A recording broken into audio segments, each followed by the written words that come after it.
certainly hot enough today for one of those. That hit the spot beautifully. Love it.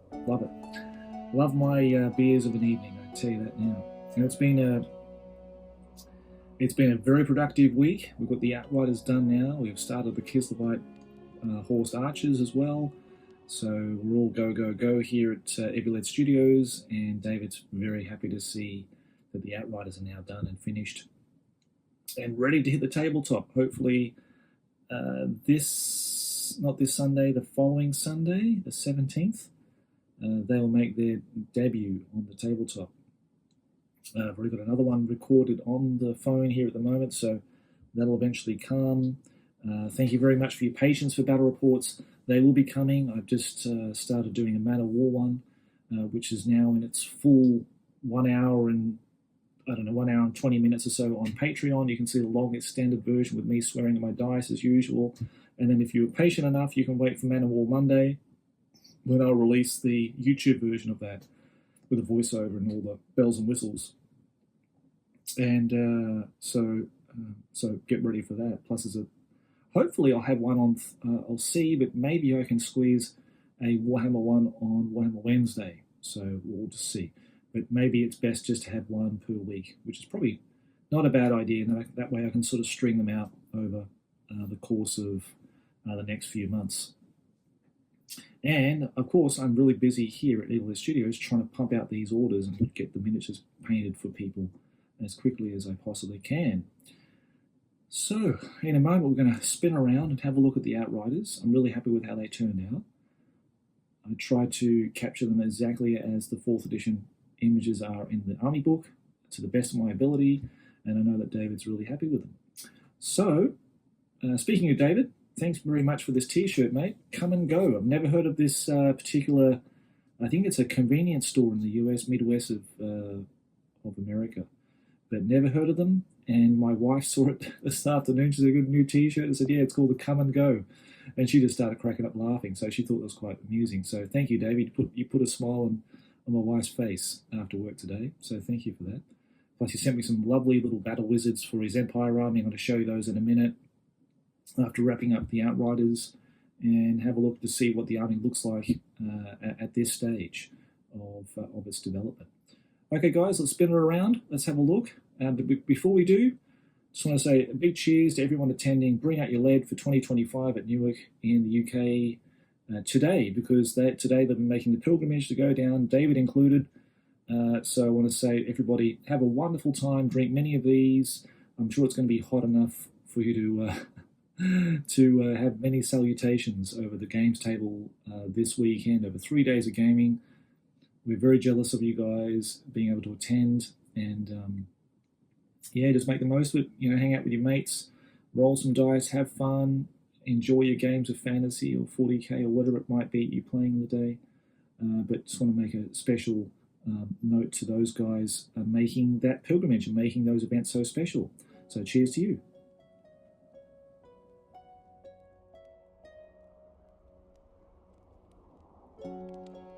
Okay, so here are the Outriders. Now, there were only ever 2 versions of this, like 2 variants of this were made, and I can't remember if some were in blister packs. I think there were.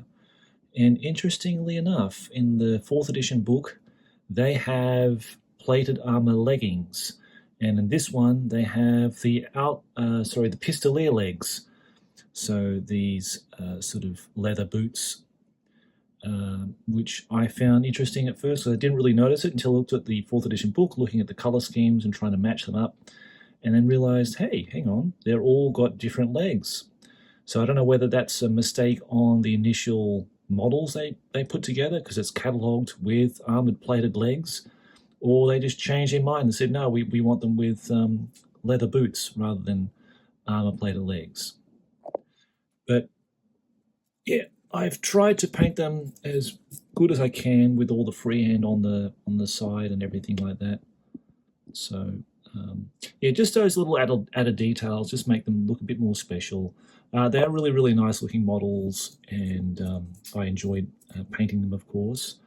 And I know David's really happy with them, so that's the main thing.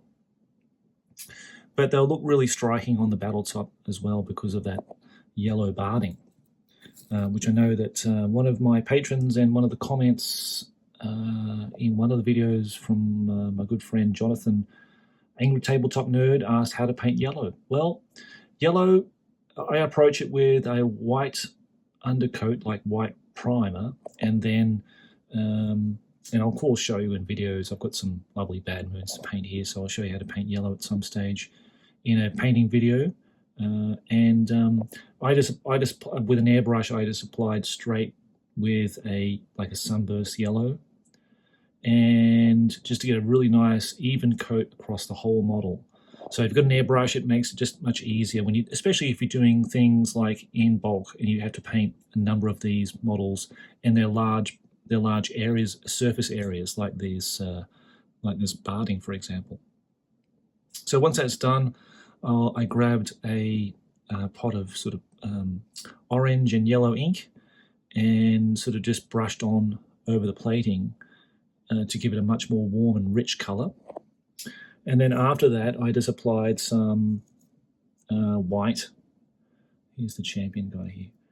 Applied some white highlights. You can use ivory, things like that. And that should give you a very emboldened, emblazoned looking yellow. You can go over with glazes if you have glazes, like yellow glaze, and really, make that yellow super, super rich and vibrant. So, yeah, so that gives you probably a little bit of a tip and a bit of an assist, if you like, in how to paint yellow. Yellow can be really troublesome for some people to get correct. Again, I'll cover these in videos in the future, guys. All right, so we'll see how yellow is painted. I'm going to get some of these myself, actually, from my sponsor. It's blackarrowminis.com, my good friend Scott. So I've already written a list of things I need for my Empire army. These will be one of them. I need at least 5 for the campaign for the Idol of Gork. So he's going to put some of those aside for me. So I might do a painting video on those when they come, when I finally get those. And we can have a look at seeing how to do yellow barding like that. So guys, and thank you, David, for this wonderful commission and the unit. I love painting these, mate. I hope you like and enjoy what you see here. And now we'll go over to have a look at some wonderful wizards that he sent me. So we have a wonderful little battle wizards here that David kindly sent me. So it was really nice to see. So thank you again, David, for that. I'm really looking forward to painting these guys. We even have one in blister, a light wizard, which I believe, I don't know if he requires acolytes with him or he can cast magic without them. I don't know. I need to check up on the rules for this guy. But yeah, I mean, I think I had one of these back in the 90s with the acolytes and everything, but just never painted them, I don't think. I can't remember. Such a long time ago. But he's got a little familiar in there. Yeah, I look forward to doing those for David. That'd be really nice.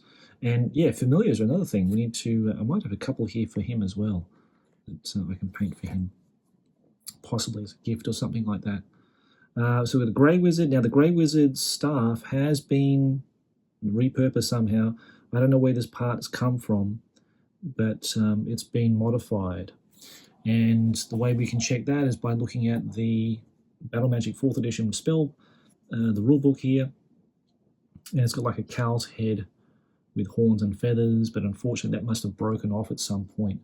And it's been replaced with this little bat type thing. So whether David knows that or not, I don't know, but it's a shame.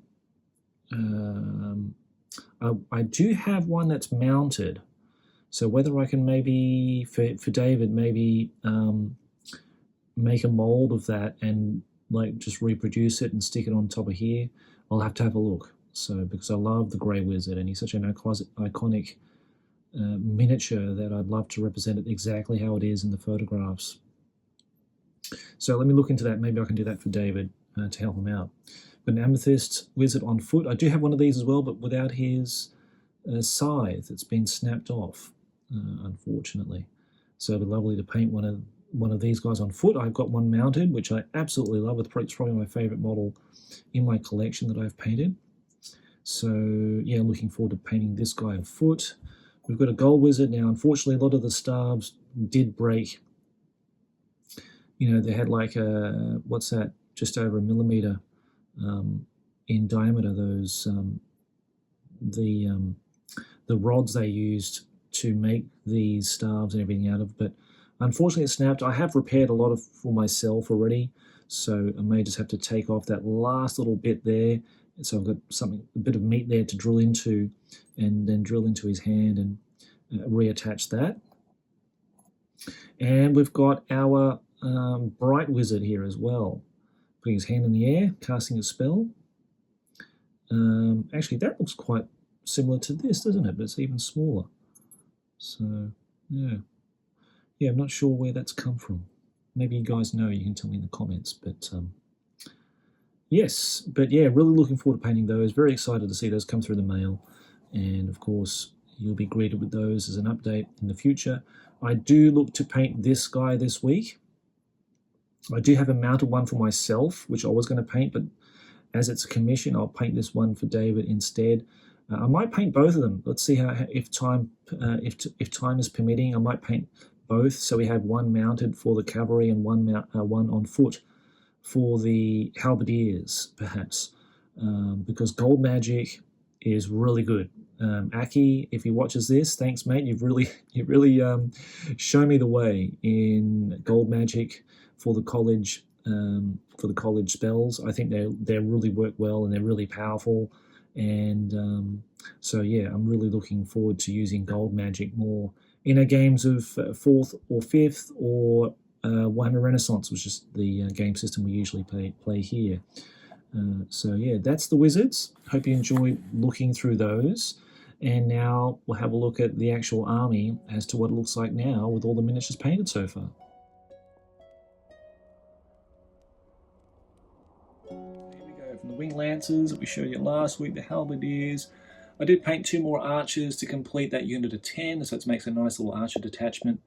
There's our war machines, there's our battle wizards, Katarina, the Ice Queen, and the Patriarch.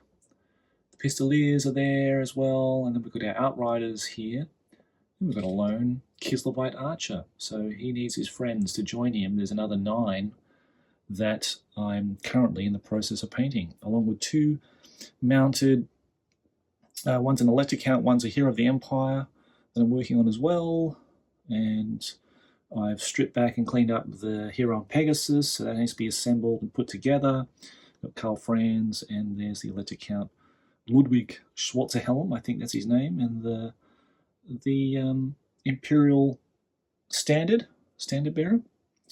I've also got like a pile of lead in here that I need to also assemble for next month. That's what I'll be working on next month as part of that. So I've started putting things together and pinning things and cleaning things up. So it's just in a big box just to keep everything together so I don't lose anything.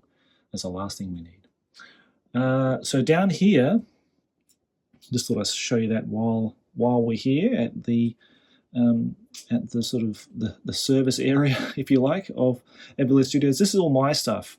So this is stuff that I'm sort of assembling and putting together and hopefully eventually getting to paint. We've got the Wyvern there that I've started painting. We've got lots of Orc and Goblin bits. I've got some more Squigs, Squig Hoppers and Squig Herders in the other day, which is really nice. Adam has been spoiling me with Long Lost Treasures for our Gork with Idol of Gork campaign. So we've got Odgit there, and we've got I can't remember what this guy's name is, but there's an orc on board character that's just missing his back banner, I think, his back pole banners and stuff like that, and some boar riders there. Got some black orcs in this box, thanks to Marcus. So yeah, lots of stuff to do. I just need more time. I just need Adderall or something just to keep me awake and never sleep, and just paint continuously for 24 hours a day and just fall in a heap by Friday. That might be a way of doing it. But yeah, lots of goodness stuff. Lots of goodness and stuff here to do and to crack on with. Even high elves, the dreaded high elves, the pansies that lift their skirts and run off the table every time I roll an 11 on their leadership test. But I'm working on some crossbowmen too. They're almost done, and I'll make sure they're done by the time we get to play our next game, because I'd like to use those as detachments as well. Got 12 of the Tillian crossbowmen to do. And thanks again to Marcus for sending me this. Mate, that's bloody amazing of you. Thank you. So now I've got 15 of those flagellants that I'll eventually put together and use that as another detachment maybe. So yeah, we even found this guy. So he had damaged shoulder pad, so I just put some putty on him to repair it. So hopefully that will do the trick. But looking forward to painting him.